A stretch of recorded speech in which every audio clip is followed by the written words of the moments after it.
So I used to be really into my PS4, but now I only ever seem to turn it on for occasional capture footage, maybe a Blu-ray, and that's really it. This used to be my main machine to play on. I played Arkham Knight, Jedi Fallen Order, Black Flag, and so many others. I used to absolutely love this thing back in the day, but it didn't really blow me away in hindsight. I should have just made the Xbox One, dude. It had backwards compatibility and a controller that didn't die every 5 minutes. What PlayStation's really known for are their exclusives. While not to the caliber of Nintendo, they're incredible regardless. Exclusives used to be what sold consoles. Now that's an outdated ideal outside of Nintendo. They're really just in a league of their own. Sony could easily make an ecosystem like Xbox on PC, but they're gonna see that as money lost, which is so dumb because PC gaming is on the rise. No matter what the fanboys say, PC gaming is not dying.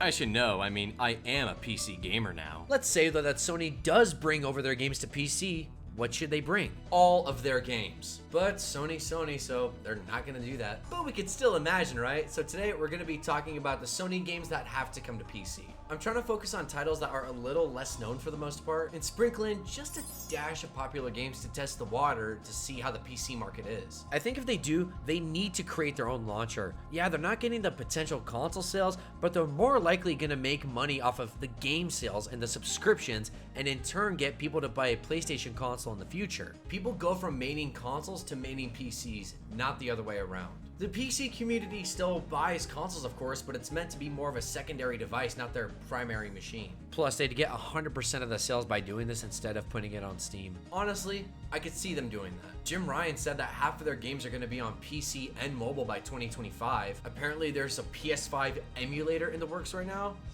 It doesn't work, but it's being worked on. And they literally just announced Spider-Man on PC. That is big hype! So without further ado, let's talk about the PlayStation games that have to come to PC. And of course, obviously, I haven't played every single Sony game. I'm not Dreamcast guy. These are just the ones that I want to see the most. Let me know down in the comment section below, what are some PlayStation games you want to see on PC?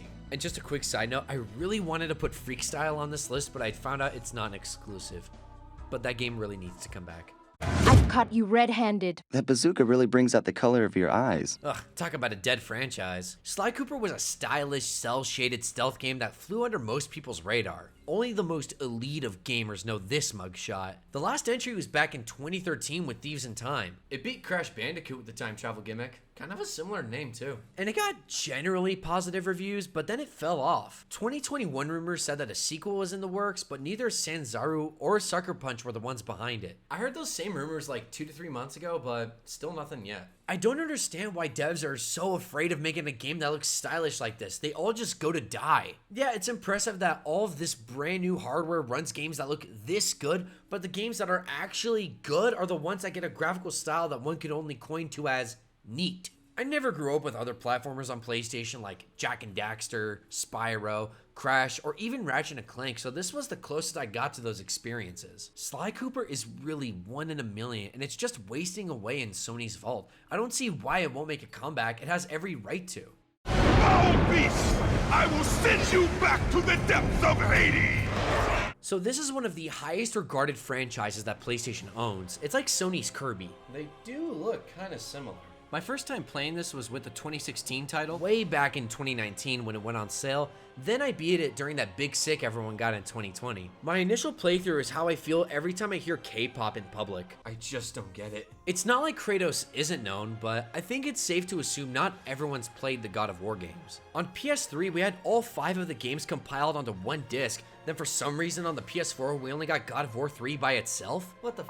Sony is bringing God of War Ragnarok to PC, which is great, but I've got an even greater idea. Sony, please tell me you have a pen and paper. Write this down. Put them on PC. People are gonna get excited for this game releasing. This God of War already is on PC, and with that anticipation, they'll want to replay the older titles, and you could use that revenue that you'd get from those games to put to Ragnarok. It's a simple science. Plus, I think they look badass, and I'm told that they are, so why don't you do it? Come on, don't be shy. So I'm guessing we've all seen this end screen before. That song came from 3D Game Heroes. It's a Zelda clone and a damn good one at that. I played this around 2010, 2011. While I never beat it, I enjoyed it for however long I played it. This is basically a Zelda clone, and while those are a dime a dozen, 3D Game Heroes had charm, style, and substance. This was such a one and done, and there's no reason for it to not come to PC. On Steam, you could find 3D RPG with mixed reviews, and it's essentially a clone of 3D Game Heroes. Corporate needs you to find the differences between this picture and this picture. They're the same picture. Just give us the real thing! Sell it for like 15 bucks, people would buy that. That's gonna leave a mark. So this is how I feel when I see Ethereum crash. So my only memory with this game was when my brother and I had a PS3 back in the day when it had the Spider-Man font. We saw it and thought it looked like a damn good time. We thought it was supposed to be like a digital game we got, and that in order to play it, we had to load in a disc that came with the console. It took us an hour to realize it was a PS3 video guide. Alas though, we never got to experience pain, and that in and of itself is the real pain I feel. Who wouldn't want to play this? Yeah, it looks kind of goofy, but stupid, silly, goofy games are big hype. Goat Simulator, Gang Beasts, Untitled Goose Game are all incredibly popular, and Pain could be seen as the grandpappy of the genre. Yeah, because Pain was definitely the first silly, goofy game ever. This is on par with mobile games now, but the ragdoll-based physics and the urge to cause as much pain to this guy can easily fill a gamer's heart with joy for an afternoon. Just sell it for like 10 bucks or something. People would eat that up. You do realize when we hit the town, there's a fair chance the town's gonna, head back?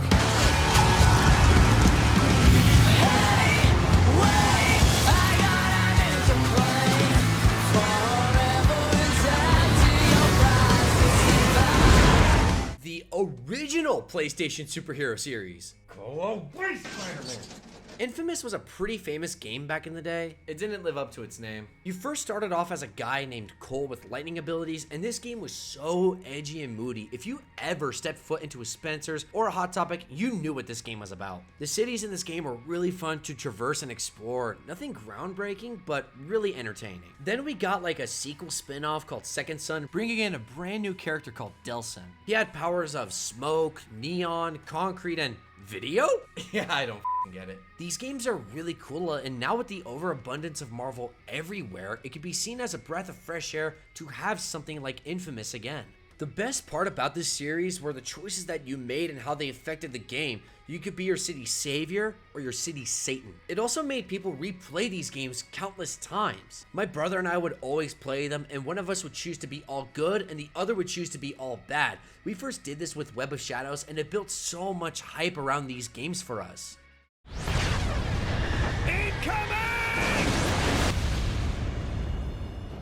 So I'm grouping Resistance and Killzone together just because I don't see a reason why not to. I think Resistance would be cool to come back just because, but of these two franchises, I've only played Killzone, and I've only ever played Killzone Shadowfall. Yo, this loser played Killzone Shadowfall! Yeah, the game kinda sucked, but these two franchises were Sony's premier shooters. Who would have thunk they'd be outlived by Splatoon? This is our routine. Day and night. All we do is survive. Ugh. I'm gonna have to talk about this, aren't I? The Last of Us 1 Plus Remastered sold 24 million units, which is insane. Only like 5 Switch games have ever done that. Even the fact that this game was released in 2013 is impressive as all hell. If you were to tell me that this was a brand new game, I'd believe you. Now, this is the part that's gonna piss a lot of people off. I didn't care for this game. What? No, all right. I know that sounds bad. I just thought it was kind of boring. Like, the gameplay for me wasn't really all that interesting, and I felt like so much of the time was spent walking and talking. Don't get me wrong, those walking simulator sections look gorgeous, but I always felt like I wanted more. And I know I should have. I was expecting The Last of Us to be more like a horror game, but that's not really what it is. It's basically the gameplay from Resident Evil 4 and the story from The Walking Dead. That's a really good way of putting it, actually.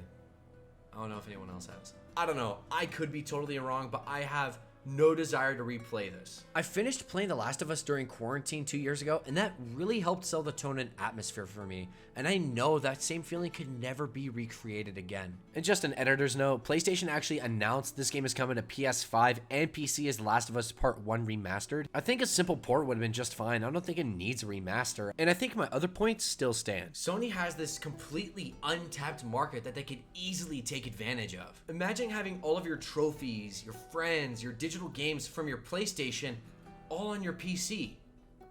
I see that as only positive. I see this as an absolute win. And also some honorable mentions. I gotta go Twisted Metal, those portable Assassin's Creed games on the Vita and PSP, mainly Bloodlines. Soul Sacrifice was pretty cool. It was basically like a gory Monster Hunter, and this kicked ass on the Vita. But what do you think? What PlayStation games need to come to PC? Anyway, dudes and dudettes, I hope you enjoyed this video. Be sure to click that like and subscribe button and hit that notification bell so that way you know whenever I post new content. Anyway, dudes and dudettes, you're never too old or too cool for video games. Major Pineapple out.